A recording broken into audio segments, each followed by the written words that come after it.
DFS, DJ Nation, what is up? What is happening? We are on to week 6. A little late, a little later than usual.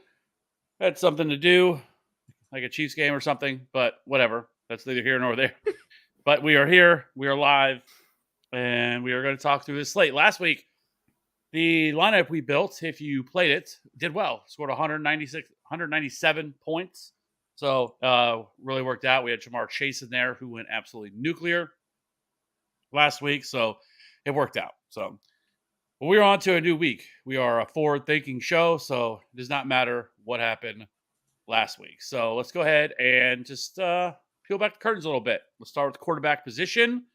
Per usual, position by position here, and Jalen Hurts kicks it off at $8,200 against the Jets. Then we have Tua at $7,600, Fields at $73, Kirk without Justin Jefferson at $7,100, and then Trevor Lawrence at $65, Jared Goff at $64 on the road, Joe Burrow at $63, Stafford at $61, and then Stroud at $6K kind of wraps up this $6K and above. We do have some injuries this week. Anthony Richardson was placed on IR. Deshaun Watson is ruled out again for another week, so he will not be playing. So other than that, Maddie, who you want at quarterback, and tell me why it isn't Trevor Lawrence, or if it is, because that's who I'm playing. Yeah, so this slate's pretty interesting, and I'll preface this slate by saying I think the teams to find players from this week are relatively obvious and straightforward, but the players that we need to select from these specific teams is not as obvious. As weird as that sounds, because it's you said pre-show, there's not a single total on the board that's over 48 points, so we're looking for good matchups. And there's definitely a couple of them on the board, and there's a couple games that could, lend towards going over their Vegas totals this week. So, yeah, I mean, a good example of what I mean by saying the teams are obvious, but the players aren't necessarily obvious is you can't just play all the guys from one specific team. So, like the Dolphins are the perfect place to start this conversation. Because any of Mostert, Waddle, Tyreek, I mean, heck, without a second running back this week, it's going to be Ahmed, but because Jeff Wilson's trending towards doubtful. But like even without a second running back, I expect Tua to throw a little bit more, and maybe even the tight end Durham Smythe slides into the end zone once or twice. So, a team with a total of 31 like the Dolphins have, it's not straightforward where you need to go because salaries are so expensive.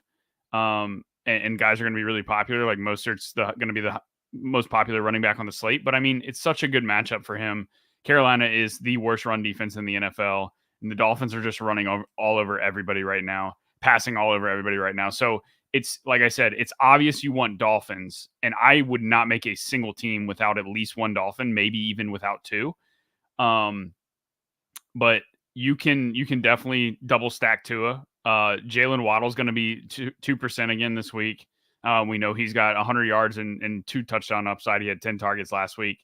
And Tua is going to be, one of the lower owned quarterbacks as well because of how high priced he is up there at 7,600, the second highest price behind Jalen Hurts. So he should get single digit ownership. So it's a really interesting leverage spot if you have a team that's not playing Mostert.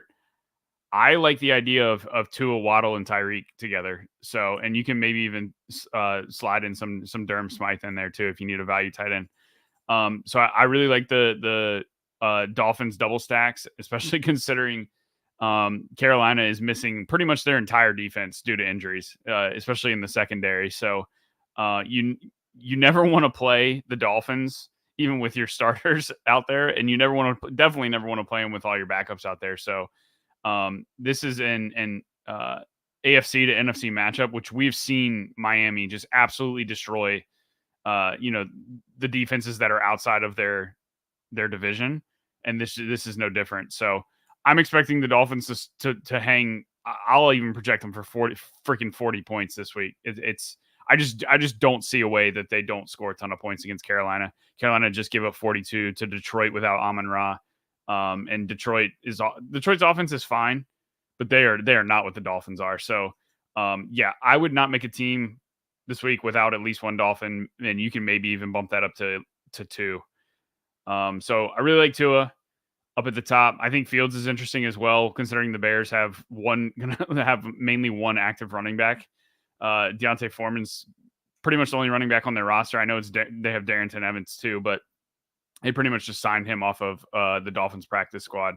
So I wouldn't expect him to get a ton of runs. So it's pretty much Justin Fields' show again this week because Minnesota's actually been pretty good against the run. So I would expect Fields to throw a lot, and maybe they design him some more runs because of the lack of extra running backs that they have available this week. And he's actually projecting pretty low owned as well. So that's very interesting there. So yeah, I like Fields and Tua if paying up. I'm not paying up for Jalen Hurts all the way at the top. You mentioned Trevor Lawrence, 6,500 against Indy. Indy is one of the worst pass defenses in the NFL. You absolutely can play him. The pass catchers are also very cheap for Jacksonville, so it makes for a very easy stack. Ingram's 4,500. Christian Kirk, I think that's the biggest misprice of the week. Is why is Christian Kirk 5,400 against the Colts when he's been absolutely shredding over the last 3 weeks? And I know he put up a dud in week 1, but Zay Jones is also going to miss this game, so I'd expect Kirk to not really come off the field much. He's going to play pretty much all the snaps with Ridley, as opposed to in week 1, it was a lot of Zay Jones and Ridley, and they didn't run a ton of 11 personnel. So I like Kirk a lot this week, and you compare him with Trevor Lawrence for cheap. I even like Calvin Ridley, 6,700 Calvin Ridley. So yeah, the Jags are just a cheap stack overall. So I do like that call there of Trevor Lawrence. Burrow, we said last week that, well, you had more interest in Burrow than I did, but I said last week that I wasn't going to play him until I got visual evidence that he looks a little more healthy.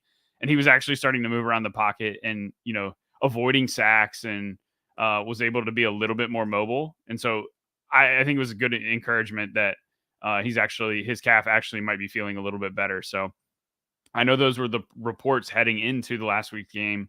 And then it actually came to fruition when you watch the game as well. So 6,300 for Burrow against Seattle that's another misprice, I think. Seattle's given up 300 yards passing to Matt Stafford. Who else did they play?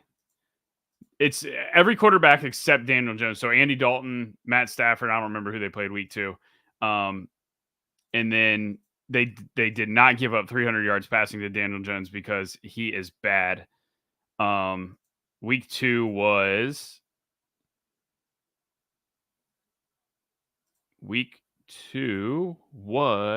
pulling up Geno Smith here. Oh, they played Detroit, so that was Jared Goff. Yeah, so they've given up 30 points to the Rams, 31 points to Detroit, 27 to Carolina, and a start by Andy Dalton, and they give up 3 to the Giants. In a game, the Giants looked absolutely abysmal and gave up the world record for sacks allowed. So this has all the makings for a Joe Burrow smash. They're in Cincinnati. Seattle defense doesn't get the home boost there. It's another Burrow to Chase game. So I'm not overthinking that one. I think Burrow's the best point per dollar quarterback on the slate this week. And then 2 other guys that I like, Matt Stafford just below him at 6,100. You have to have interest in him with Cooper Kupp back, which, man, Kupp was, I think, the shock of the week for me, playing almost every single snap that he played. So I like Stafford there. And then also on the other side of that Trevor Lawrence game, I don't even hate Gardner Minshew at 5K. We've seen Minshew, in his time as a starting quarterback, he's had multiple 20 to 25 point games on DraftKings, and this is a good matchup where he absolutely could do it here too. It's a little bit of revenge narrative for Gardner as well, former Jacksonville Jaguar. So Ryan Williams would love that little nugget there, but shout out Ryan. Yeah, so I think for me, I think it's going to be kind of fairly obvious. Like I said, Trevor Lawrence, I'm all in. The Colts have been atrocious against the pass this year. They've allowed the 5th highest passing yards per game rate on the season.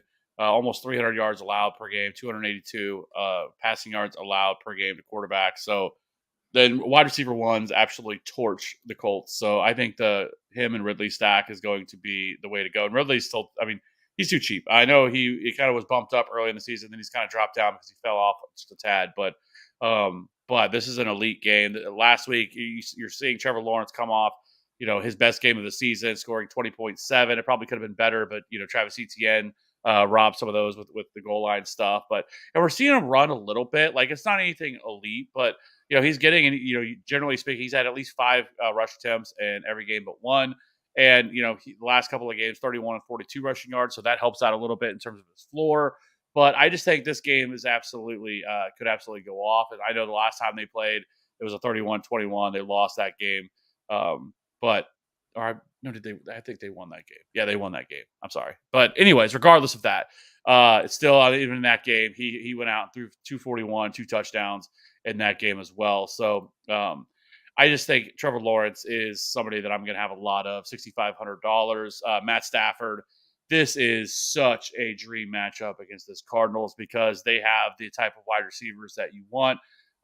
We could probably get into a little more when we get to wide receivers, but I will just mention this now that the Cardinals run zone at an extremely high rate. They are top 10 in the league. And our boy Puka Nacua absolutely crushes zone coverage this year. He's actually, if you look at him this year, he has 490 yards against zone coverage this year, 38 catches, 490 yards against zone. And then if you look at it only against man, he only has 5 catches for 61 yards against man. So this is an absolute dream matchup for him. And so they are terrible against zone. They're terrible in zone coverage as well. So I think him and Cooper Kupp, I think you could look at as well.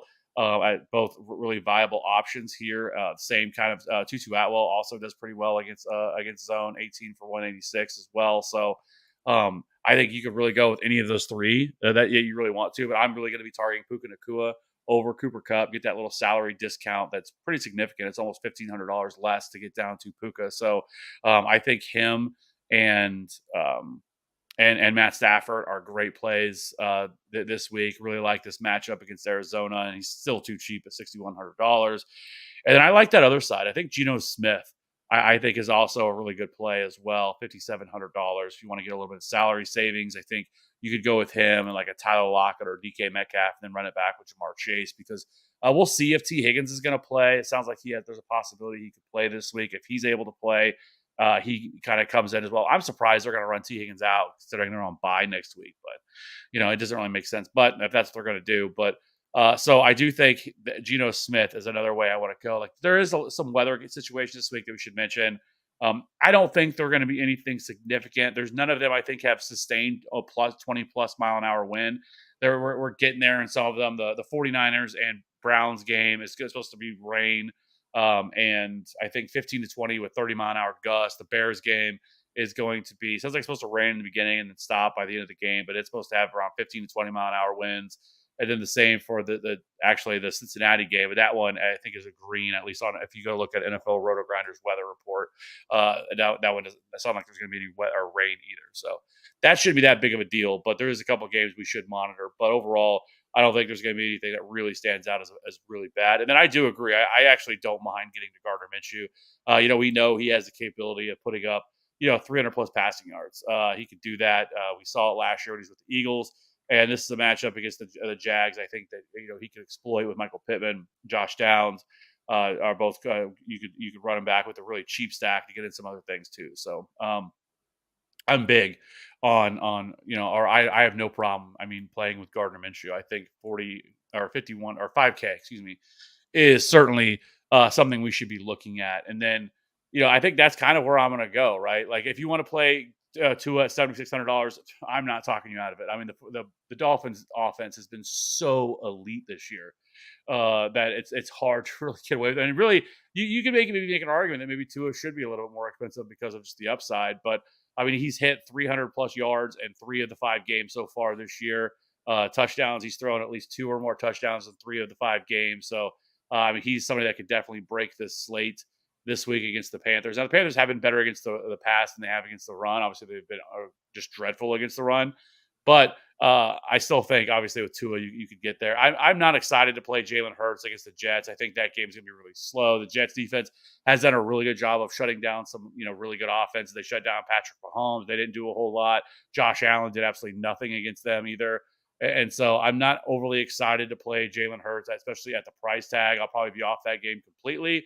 I have some interest in Justin Fields just because of how well he's looked and really you beat the Vikings through the air. And really, I mean, the last 2 weeks, Justin Fields has been electric through the air, right? I mean, just absolutely crushed 30 plus DK points in each of those last 2 games. Now, obviously, that was also against the Commanders and then against the Broncos, but still, I do think if you want to play, Justin Fields at $7,300, I'm not going to talk you out of that either. I think though that is also a really good play. But past that, would you have any interest? Never mind. I'm not going to ask. I was going to ask about, would you have any interest on the other side with Josh Dobbs at 5,200? No, I mean, he's had some good games, or even like a Desmond Ritter at 5K. I no. don't think I would. But I know the Commanders have been terrible against the pass and they've really struggled. And we did see, I mean, to be fair, I mean, we saw Desmond Ritter put up, 329 passing yards last week and a score for 29 DK points last week with also a rushing touchdown. So, I mean, he has a little bit of a ceiling. And they have thrown the ball at a much higher rate this year, I think, than people thought, right? Like 37 attempts last week. He had 38 against Detroit, 32 against Green Bay. I mean, they've been throwing the ball a little bit more than I think people expected him to. Yeah, no, I can't get to either Dobbs or Ritter. I just think there's too many other options with an actual ceiling. We mentioned like 7 or 8 guys that have legitimate ceilings this week. So I think if you like those offenses, it's fine to play, one pass catcher from them, but I wouldn't load up. All right, yeah, I wouldn't load up on the QB. there is a wide receiver from that game I definitely am going to play. So, is there anybody else that you really want to talk about, or you want to jump over? No, Cody asked in chat how popular Stafford's going to be, and Stafford is going to be the most popular quarterback, but he's only projecting what I'm seeing is 12%.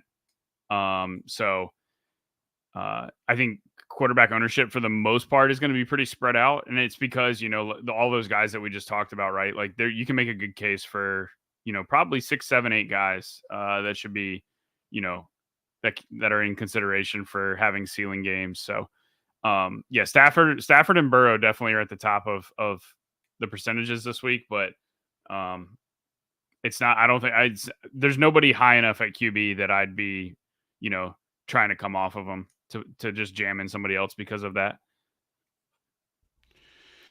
Yeah. So so I guess to kind of clarify to wrap up a little bit, because I know I mentioned a few names there. For me, it's got my most exposed to top 3 quarterbacks are going to be Trevor Lawrence, are going to be Stafford, and then probably Geno Smith, and I'll have some sprinkles of of Burrow and maybe a Gardner Minshew or something like that. But those are going to be the games that I really want to attack for sure. So let's go ahead and jump over to running back. So McCaffrey is far and away the most expensive running back, and he's $9,500. Next up, past that, it's David Montgomery at $7,300. Bijan is $7,200. ETN is $7,100. Josh Jacobs is $7K. Kamara is $6,800. Kenneth Walker is $67,000. Then you have Jonathan Taylor and Kyron Williams and Raheem Mostert, who is grossly mispriced at $6,400. And then Joe Mixon, Zach Moss, DeAndre Swift, and Breece Hall wrap up the 6K and above range. I know last week was a week that we really loved running back. We were, talking about possibly paying up kind of for the first time. Are you feeling the same way about the running back position this week? Or are you going to go in a different direction? I love the 6K range running backs this week, and then also there's a couple guys that are now value running backs because of injuries down in the 4Ks. So I there's not a single 5 to 6 like between 5 and 6K running back that I like. So if you were like multi-entering, I would just cross all those guys off. You can definitely make a case for some of the guys up top, like ETN is fine. He's on the field literally every snap. Tank Bigsby is not a thing. So ETN is definitely in consideration, especially if you're playing Minshew. I think ETN makes for a solid run back on the other side because you're rooting for Lawrence to not do as much, or otherwise you would have just played Lawrence.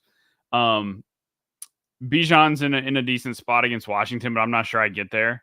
He burned me a little bit last week, and I mean he still does have a ceiling, and he is priced down $500 from what he was last week, so I'm sure he'll go off when I don't play him. But I just think there's better running backs in better spots. From these top guys. Like I'm not paying 9.5 for McCaffrey. I'm not paying 7.3 for Montgomery on the road against Tampa. Josh Jacobs is okay. I think he leads the league in targets to running backs. So, and New England gives up a ton of those. And New England's defense has just been a disaster as it is. So, Jacobs is definitely in play at 7K.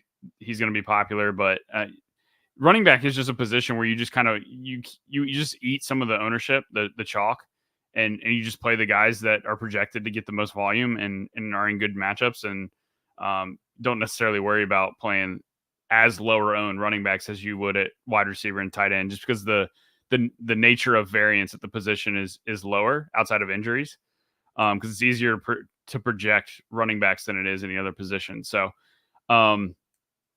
Jacobs is good play. Kamara against Houston absolutely is in play there. Kyron Williams and Raheem Mostert are probably my two favorites of the whole slate. Kyron at 6,500 against Arizona and Mostert at 6,400 against Carolina. Two really, really, really good matchups and two guys that are probably not going to come off the field much. Mostert will definitely share some work with Ahmed, but it won't be a ton. And then Kyron just doesn't really have anybody behind him. If the game is even close at all, he shouldn't come off the field much. So last week was just a bad matchup for him against Philly, and we talked about that last week was not a Kyron week, but this week absolutely can be. Mixon's going to be popular, but Mixon has not scored yet. He has scored one touchdown in week 3 against the Rams. And he's still putting up double-digit points pretty much every single week. He's only 6,300, and he gets a matchup with Seattle, though Seattle has not allowed a ton of production on the ground.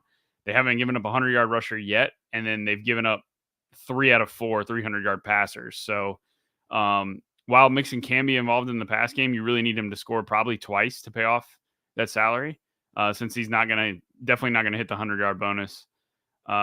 So I'm okay with Mixon, but I'm not as high on him this week as other people are.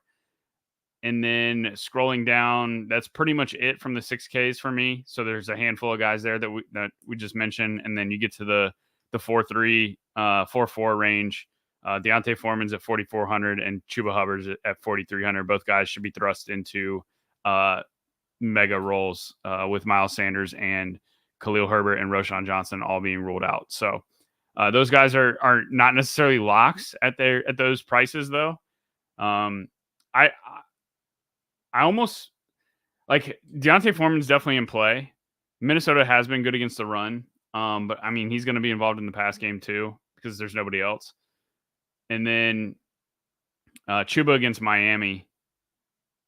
I mean, Chuba has a 20. I think Bryce Young's been targeting running backs like 21% of his passes. So Chuba definitely has a solid pass catching floor there, assuming they're going to be trailing the whole game. So I really don't like Chuba, and I almost side with Chuba over Deontay. You may disagree with that take. I know you like Deontay, but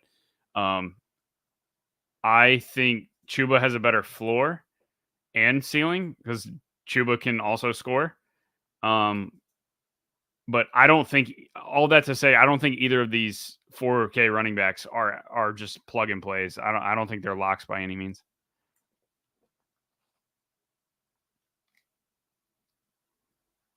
Yeah, I think when you look at this slate a little bit, like one, I mean, obviously Kyron Williams stands out easily, right? Like his usage is absolutely elite, and I mean, if you look at him, I mean, just he's basically handling 80% of the snaps, 90+% of the RB rush attempts, and almost 80% of the routes on the season. Now, I was concerned with him last week because he only saw a 6% target share last week, which is kind of a big drop off from where he was at. And so that is a little concerning, but that was just 1 week. I don't know if I would typically, I don't want to just put all that eggs in that basket, but if that's going to be a trend, then I think Kyron Williams becomes less and less intriguing. So if you do want to get over into this spot, you know, if you don't want to play Puka or something like that, I think Kyron Williams could be a little bit of leverage off those guys. But you know, the Cardinals still really struggle. They allow the 4th most DK points to the running back position. They allow the 9th most touchdowns and the 10th most rushing yards on the season. So it is still a really good matchup for Kyron Williams here. You already talked about, you know, Raheem Mostert, but this is going to be kind of one of those spots you probably should just eat the chocolate. It's like David Montgomery last week, right? Like, like this is an elite spot and an elite matchup against the Carolina Panthers. The Panthers have been so bad against the run this year, and so at only $6,400. Like, I think it'd be different if he was priced up and he was $7,500. Then we could have a different discussion about it, right? Because then you're paying that top premium price. But considering you don't have to do that at $6,400, it's really hard to get away from him. It's going to be hard for him to fail. Now, is it possible, that something happens, it goes awry? Sure. Maybe the usage goes to the air. They hit Tyreek on two or three long touchdown runs. It kind of limits his upside. That's possible. They get up early and they kind of pull the plug on some of these guys. I think a lot of like Salvin Ahmed available. I don't know if Jeff Wilson's going to play or not. I'm kind of leaning towards no, but we'll see. But I do think that it's going to be really hard to get away from him though because of his price. And I think this is one of those times you probably should just eat the chalk and keep it moving. I think past that, like that's kind of the really top guys. I think Alvin Kamara, excuse me, I forgot about him. Alvin Kamara is also in a really good spot. He's $6,800 this week against Houston. Houston has not been very good against running backs, which is no surprise because they weren't good against it last year either. But in the two games since returning from his suspension, he's handling almost 70% of the snaps. He's running 53% of the routes. He has a 24% target share and 58% of the RB rush attempts so far. And Houston Texans allowed the 10th most PPR points to running backs. They've also allowed the 6th most touchdowns. So Alvin Kamara, who's still probably a little bit too cheap at $6,800 in a matchup against Houston, who I like this spot as well for Alvin Kamara. So if you're paying up, those are kind of the guys that I'm going to be looking at. I tend to agree that I think the 5K range isn't really where I want to live this week in this matchup because maybe like Alexander Madison's kind of the one guy that I'm like, maybe. But Chicago hasn't really been a pushover against the run. They've actually been better than I think people will probably give them credit for against the running back position. They've allowed the 12th fewest rushing yards, but where they've really been beaten has been through the air. They've allowed the most receiving yards and the most receiving touchdowns to running back so far this season.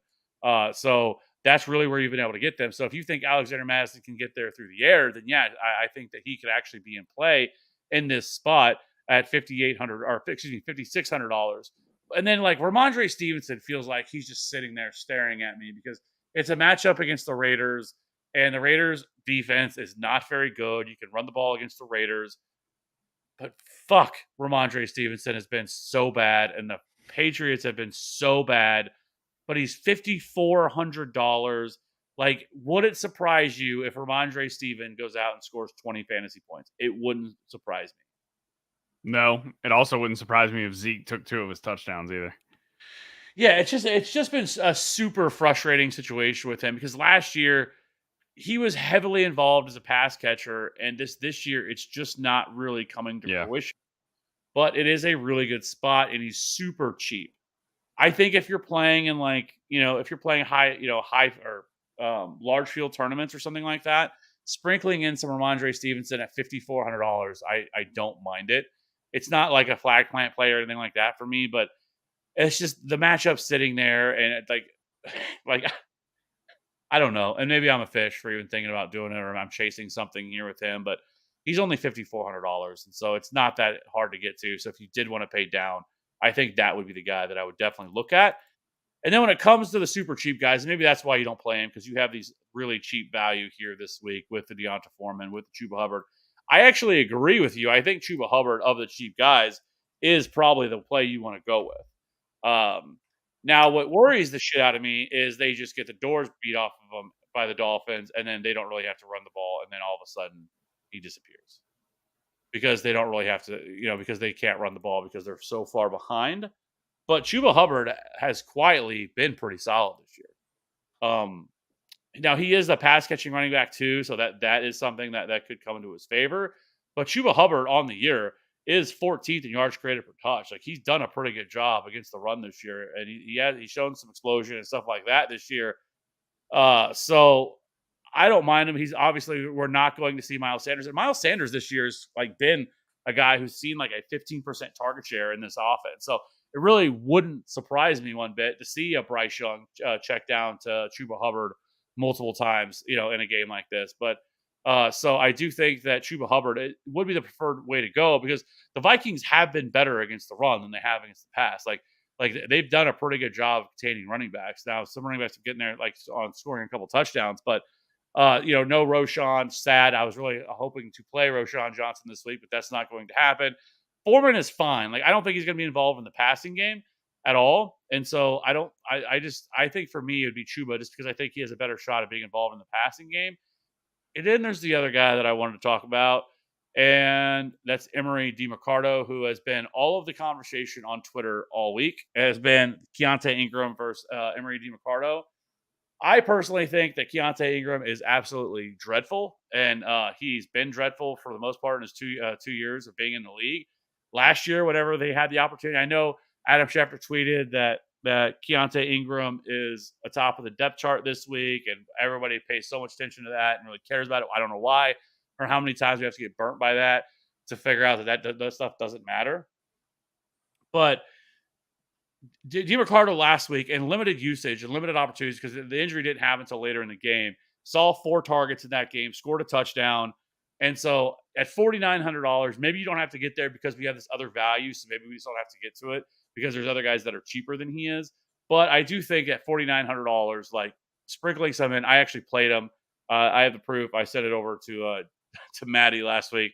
His sub, I think it was like 0.5% owned. Yeah. I actually played him because I've kind of been on him the last couple of weeks, and You did. it was actually only in the afternoon only is when I played him, but I needed a cheap play, and he was like 4K or something like that, and I plugged him in, and he ended up scoring like 11 DK points, so it worked out. He was fine in the afternoon only slate. So, but yeah, I think that's kind of where I sit with running backs this week. Like, I think that there's a select few that I really want to play, and I'm just going to jam those guys in, and I'm just going to not worry about the rest. I'm right there with you. I think we're pretty lockstep on running back. I'm glad you like Chuba over Deontay. The more and more I think about it, like Chuba's just a really, really good value. I don't think he's a lock, but I think he's a really good value. Yeah. All right. Let's go ahead and jump over to wide receivers and have this conversation. So we have Tyreek at 93. Obviously, Justin Jefferson now has been placed on our side to see, but Kupp is 9K. Chase is $8,300. Devontae Adams 81. Puka is 8K. AJ Brown is 7,800. And then for the rest of 7K, you have Amon-Ra, who is back this week, Jalen Waddle, Mike Evans. And then in the 6K range, you have Godwin, Metcalf, Ridley, Olave, DJ Moore, T. Higgins, Michael Pittman, Brandon Ayuk, Deebo Samuel, and Garrett Wilson. So, same situation, different position. Who do you want to play here at the top? Like, I've already highlighted everybody. Yeah. I mean, I guess that's why you're just going to plug in Chuba Hubbard and call it a day. Probably. So access to these guys. But like I've said, Puka Nacua is such an elite play this week. Yeah, no, I like Puka. I like Kupp. I like Stafford. So I really like the Rams call there, especially if you're not playing Kyron or if you have concerns about Kyron's pass game usage with Kupp being back. I think double stacking Puka and Kupp with Stafford makes a ton of sense, or even just playing one of them, solo as well is fine. But I mean, yeah, any of these guys, Jalen Waddle and above, I have interest in.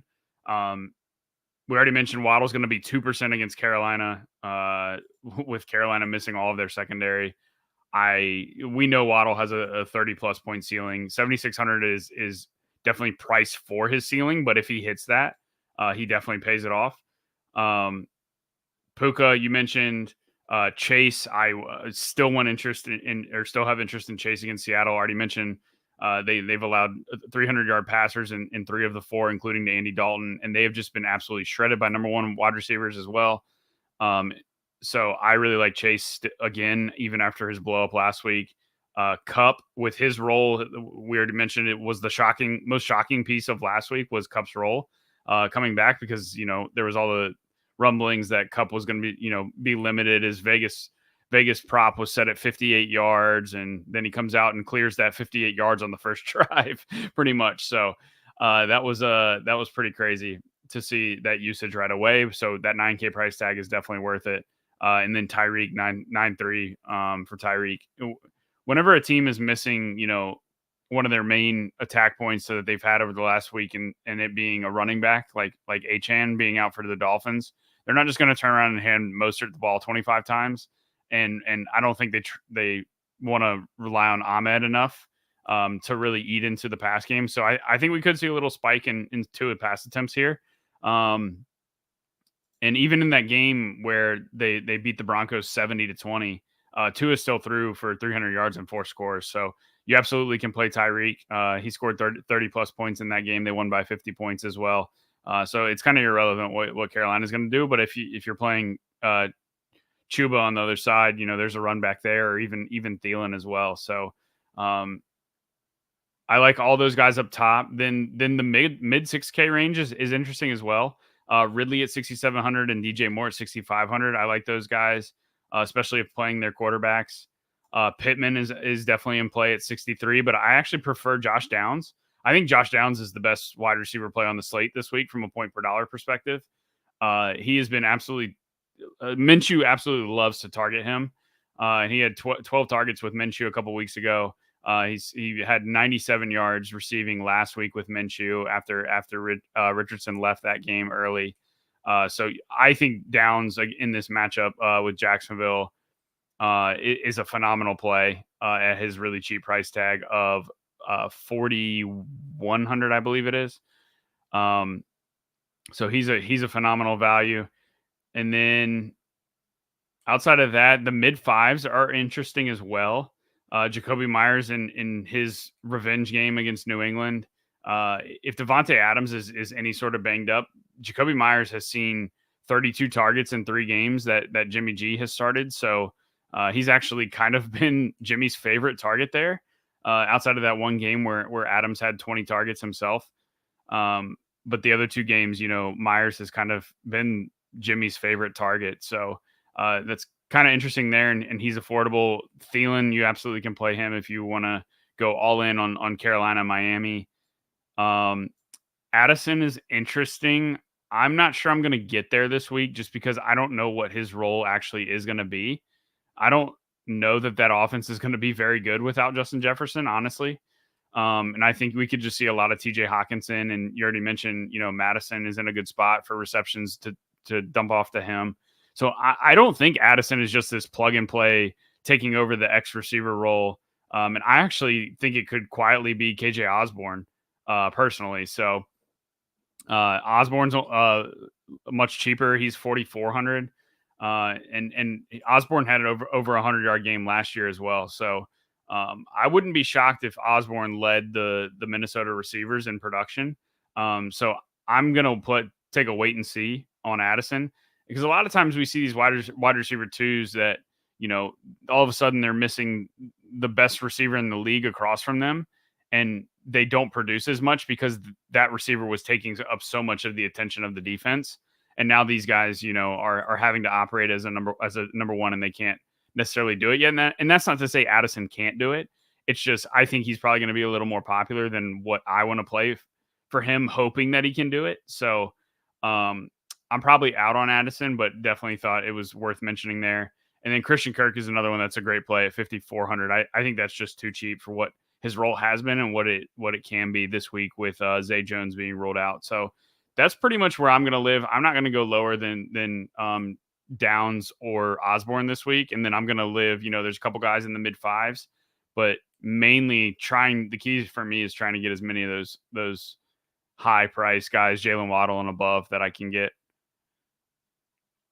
We just brought up Christian Kirk, and I while I'm thinking about it. So I think Christian Kirk is actually a really sneaky play this week, because when you look at just the coverage that the Colts run, so no team has played more zone coverage at a higher rate this year than the Colts. And Christian Kirk has been the zone beater for them this year. Kirk leads all Jags wide receivers and points per route run and against it. And he has the highest receiving grade against zone coverage as well. Christian Kirk does. So I think that he is a very, sneaky option this week that I think everybody's going to want to go to Calvin Ridley. And Calvin Ridley's been great. So I'm not going to take anything away against Calvin Ridley. But against zone, Christian Kirk has actually been targeted at a higher rate, has a higher target share than against zone than does Calvin Ridley. And so that should be something that we should take into consideration as well. And so I do think Christian Kirk is in a pretty good spot this week. Somebody that's probably not going to get as much ownership as he probably should. So I did want to mention that. And then Now, not that I'm really telling anybody new, but Jamar Chase is fantastic as well. So another situation kind of similar to that would be Jamar Chase with the Seattle Seahawks. The Seahawks have played zone coverage at the second highest rate in the league this year.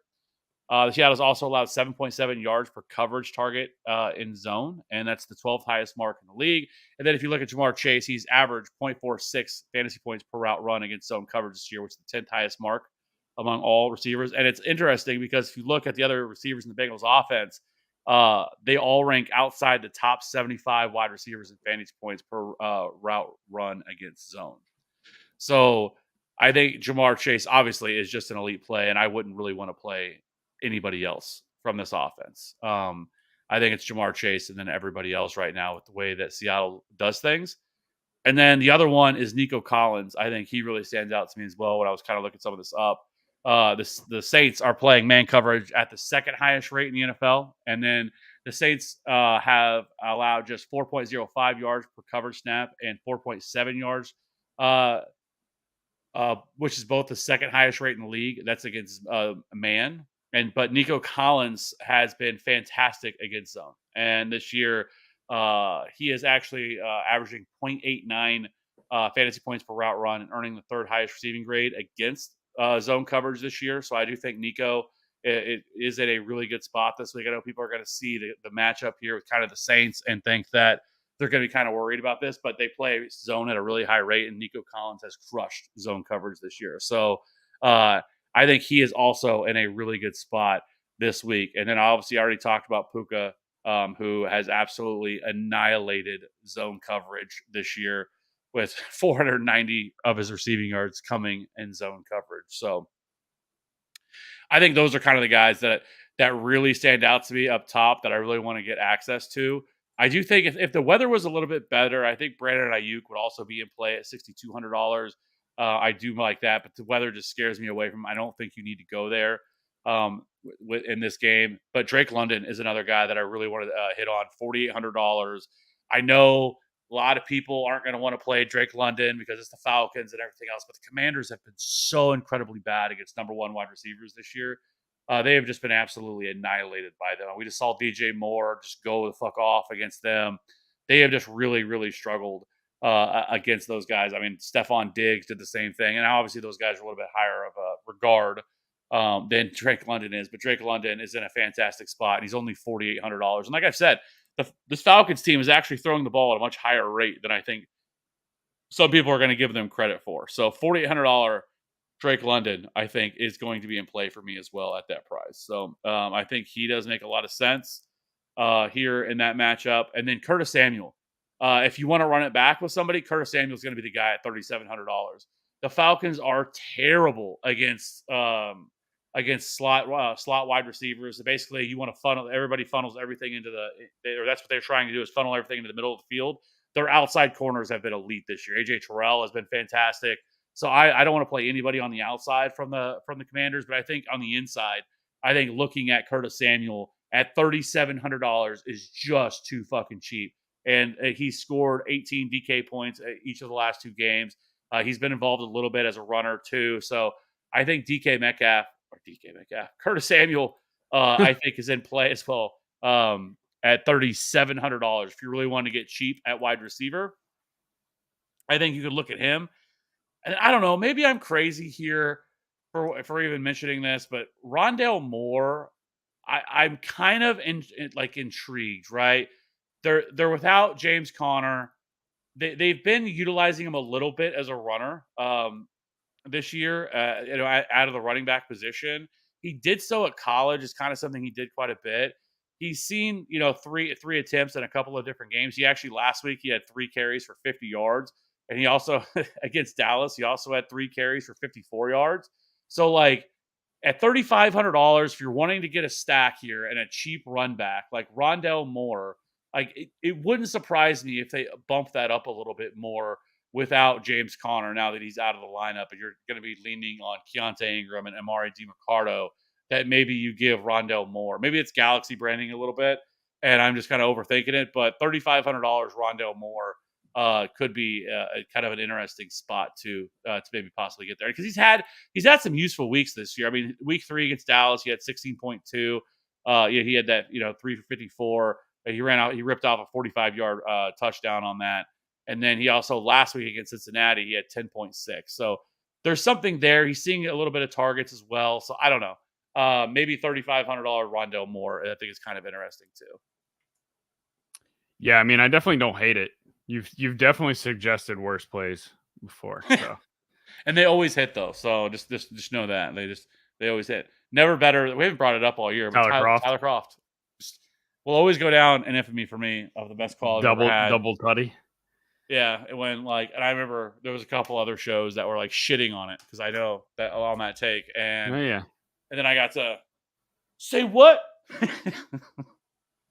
Yeah, it's fantastic. Anyways, so I'll always remember when we recommended playing Josh Allen in cash in his starting debut when he was 4,600 because he had rushing upside in college, and all we said was, what if Josh Allen isn't that as bad as everybody thinks he is, and he can run a little bit. So, and it worked out. It worked out. We'll always have Dan Arnold week 2. And we will always have Dan Arnold week. That was fantastic. Sorry, Ryan, you were on the wrong side of history on that one with Josh Hill. Josh Hill, unbelievable. Yeah. Imagine playing Josh Hill over Dan Arnold. And it happened so organically too. Couldn't be me. It was just we were kind of looking into stuff, talking about it. I think I brought his name up, and then you started looking into it. Yep. Oh, look at all these Gary Arnold he's been getting, and then it just kind of happened from there. And then he scored a touchdown or something in that game, and it was fantastic. Yeah, and he was like, "Those Thanksgiving slate." Wasn't he like 1% owned? 1%. Everybody had Josh Hill. Yeah, we were on it. But yeah. So, anyways, other than that, you touched on a lot of wide receivers. I kind of hit on some of the things that I really want to hit on, but is there anybody else that you really wanted to get to? Nah. All right. Let's jump over to tight ends. Everybody's favorite position. TJ Hawkinson is $6,600. And then you have Sam Laporta, who popped up on the injury report this week with a calf injury, but it sounds like he's probably going to play. But that is scary because calf injuries, man, could pop up at any time. And, I don't know. Do you just stay away from him? Because that worries me if, something he could tweak in that game. Mm-hmm. But and they also have Amon-Ra coming back this week. So, do they really need him? I don't know. He's $5,600. Kittle, who is so hit or miss at $5K. Dallas Goedert finally broke it, bounced back. He was somebody we were on big time last week, and he bounced back in a really big way. $4,800. Cole Kmet, Evan Ingram, Hunter Henry, Tyler Higbee. And then you have your Taysom Hills and David Njoku's and Dalton Schultz and Zach Ertz, Kyle Pitts, who I might add, I brought up Kyle Pitts' name last week, and you shit all over it, and he dropped 7 catches for 87 yards on 11 targets, 15.7. Say my name again. Anyways, who you had at tight end? Yeah, I'm definitely out on these top guys. I think Hawkinson is fine. I just don't know that I'm gonna have the salary to get to him. And again, I just don't know that offense is going to be very good without Jefferson. And they could score points this week, right? Because they're playing Chicago. But I mean, it's in Chicago. It's not in the dome. There's a little bit of weather issues, like with wind. So I don't know. The game just feels really gross to me, Minnesota, Chicago. So I'm probably not going to play Hawkinson, but I totally get it if somebody wants to make that a priority.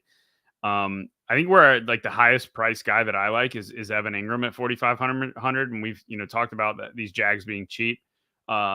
Outside of Ridley, who's really not even that expensive at 6,700, but Kirk 5,400, Evan Ingram's 4,500. The Jags are cheap. They're in a great spot against Indy. So I like Evan Ingram a ton. Logan Thomas at 3,500 against Atlanta is in a really good spot. You already mentioned the receivers are not the best matchup at all when playing Atlanta, and you attack it. You attack Atlanta in the middle of the field. Let me pull up tight end ownership real quick. So it's actually Ingram and Ertz and Pitts at the top, and then Logan Thomas is number 4. Coming in, he's around 10%. So really not that bad. That's not bad at all. That's ridiculous because the Falcons have been dreadful against the running back against the tight end.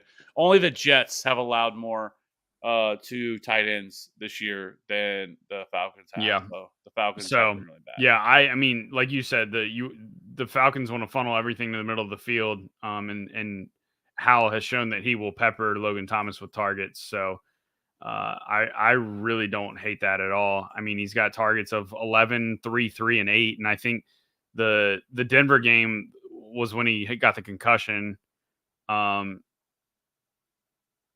So I mean, if you just throw out the other game against Philly where he only had 3, I mean, he's got two full played games of targets of 8 and 11, and he's 3,500 in a really good matchup against Atlanta. So yeah, I think it's Ingram and Logan Thomas, I think are the clear best point per dollar tight end plays on the slate.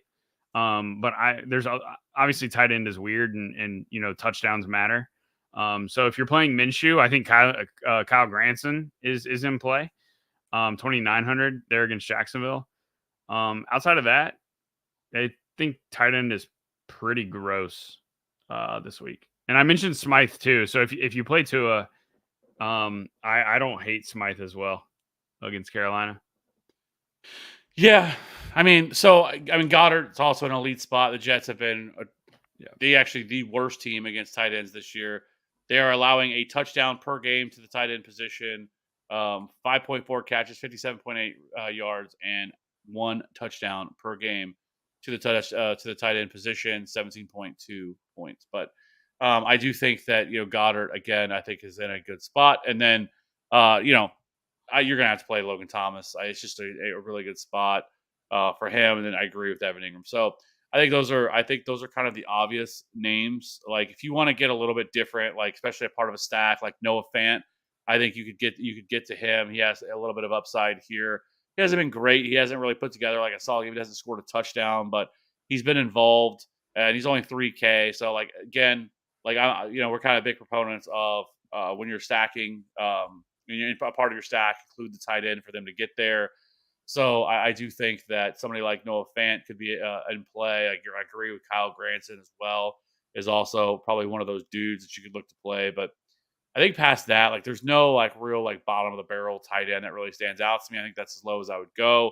And then Zach Ertz is also because the Rams have also been, they are allowing the 5th most DK points to the tight end position as well. So Zach Ertz, who's seeing a lot of targets from Joshua Dobbs, is also somewhere you should be looking to go. So I think that's kind of where I stand with the tight end position.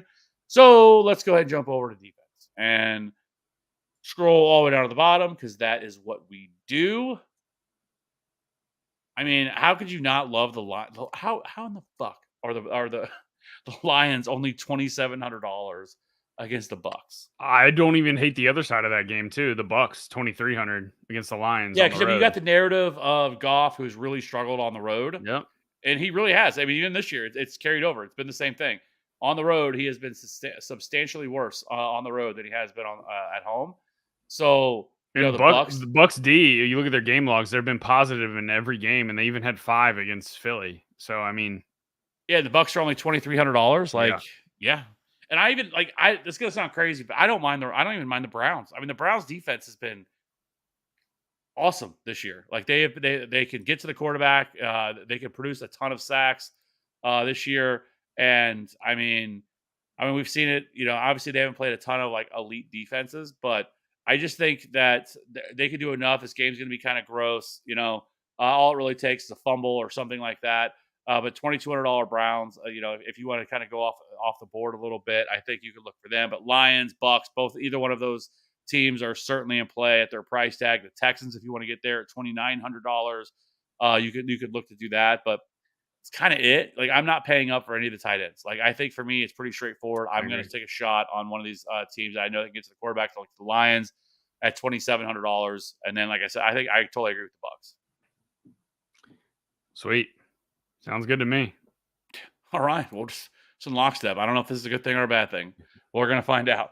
All right, let's go ahead and jump over and build a lineup here, right? Like I said, last week's lineup absolutely crushed. So if you put it in anything, did well, almost 200 DK points on that one. So really, I think if we just would have jumped off of probably BJ Robinson and playing if we would play like David Montgomery or some, one of the other, chalk running backs, I think that lineup really would have done a lot more damage. But still, let's get to it. So start us off there, Maddie. What are we starting with? Mostert.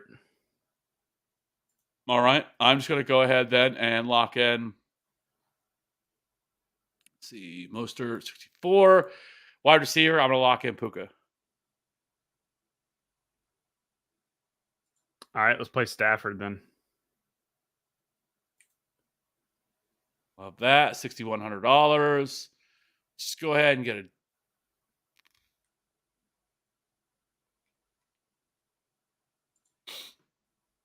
All right. Let's see. I don't know if we're going to be able to do it, but let's see if we can. I'm going to play Cooper Kupp at 9K. All right. Chuba.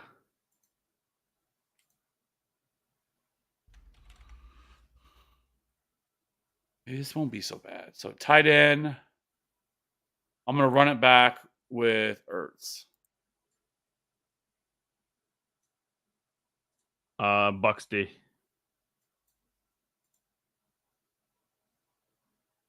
Bucks D, $2,300. Leaves $5,150 each position at wide receiver and the flex.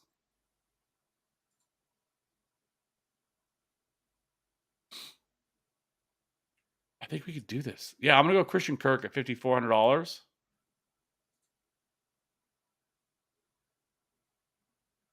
You know what we could do? Didn't you say you love Josh Downs? I do love Josh Downs. Yep. So that leaves 800 on the table. If we wanted to, we could upgrade Bucks D if we wanted. I mean that, or we could just leave the 800 and leave that. That is going to leave an interesting or a unique lineup build with leaving $800 on the table. Most people aren't leaving that kind of money on the table. We could do that if you wanted. Let's do. I'm good with. I like the Lions. If you want to play Lions D, I agree. The Lions D is kind of mispriced too. Instead of Bucks.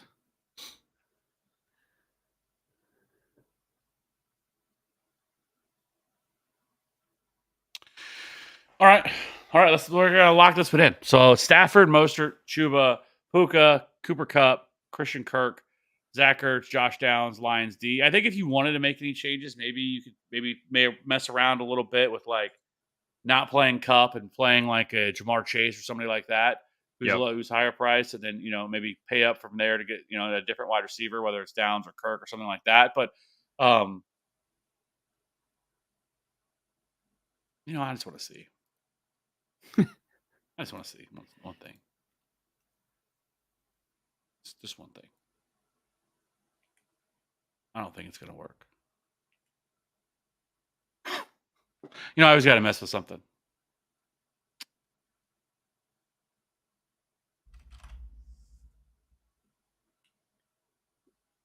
What is Kupp's 9K, right? Chase is 8.3, so it's 700.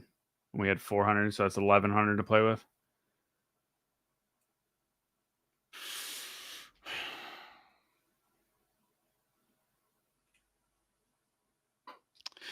Yeah, so if you wanted to do that, you could do something like that. And if you really wanted to, instead, you could always, I guess, at wide receiver, because you basically have $5,100. So if you did that and you played Chase instead of Kupp, and then you could still play Kirk at $5,400 if you wanted. And really, if you wanted to, you could go with like a Tutu Atwell as the other option if you want to double stack. He's only $5,100. He fits into that build.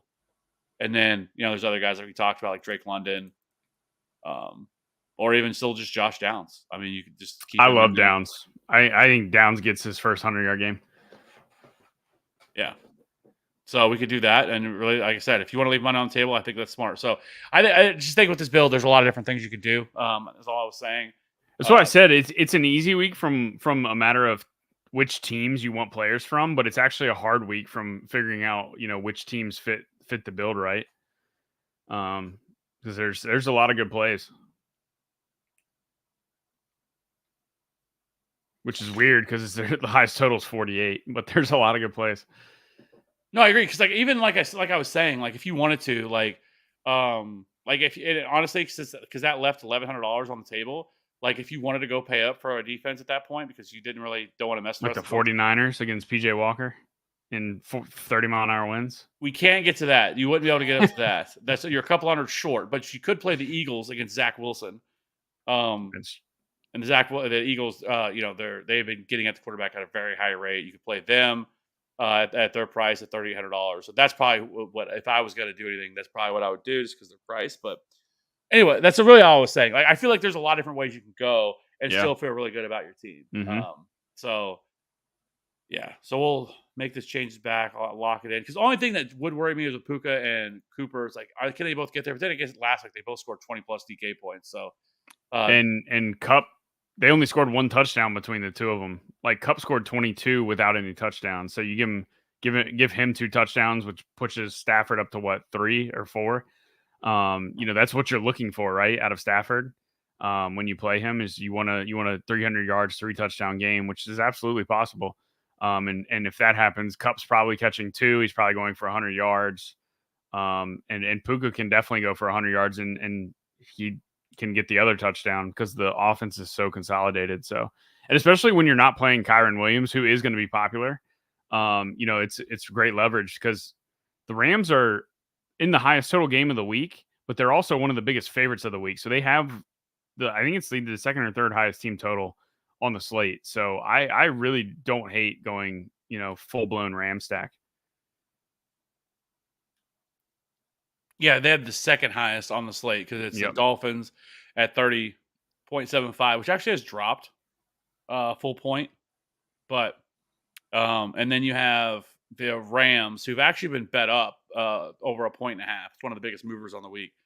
So they're at 27.75 in terms of their implied team total. And that game has risen. I mean, opened at a 45.5 and went up so far to 48.5. It wouldn't even surprise me if by Sunday it gets up higher than that. So I think this game really kind of looks like one of the best games to target on the slate. And you don't have to worry about weather or anything like that because obviously it's inside the dome. So yeah, the only bad thing when you go all in on a freaking 4:30 game, and you got to wait for your dudes to play. Yeah, and then you sit there and watch all these other dudes go off, and right? you're like, bitch. Yeah, that's the only thing I hate about loading up 4:30. But yeah, there's definitely been some weeks where I've had teams that's literally almost all 3:30, and then. But if you played all the Jamar Chase last week at 4:30, you printed all the money and Goddard too. So it's definitely, it doesn't matter what time your guys play. It does suck when the early guys like Tyreek Hill last week explode and you don't have him because you played Jamar Chase, and then Jamar Chase scores twice as much as Tyreek did. So yeah, that was convenient. So anyways, all right, let's go ahead and get out of here. Week 6 in the books. Hope everybody has a good week 6. Let's print some money. If you haven't already, you can jump into our Discord. You can go over to our YouTube channel, find it. It's absolutely free there. But next week we'll be back. We should be back at our normal time on Thursday nights. So for week 7. And next week is a big bye week. I think there's 6 teams on bye next week. So it's going to be a little bit more of a shorter slate, I'm guessing. So anyways, till then, be sure to hit that subscribe button if you haven't already. Leave a rating and review if you're listening to this on podcast. And we will see you again very soon. Have a good week. Let's win some money. Let's try to go for 2 in a row for big weeks. Try to break 200 this week. We were almost there last week. So anyways, have a good rest of the weekend. We'll see you next week. Bye.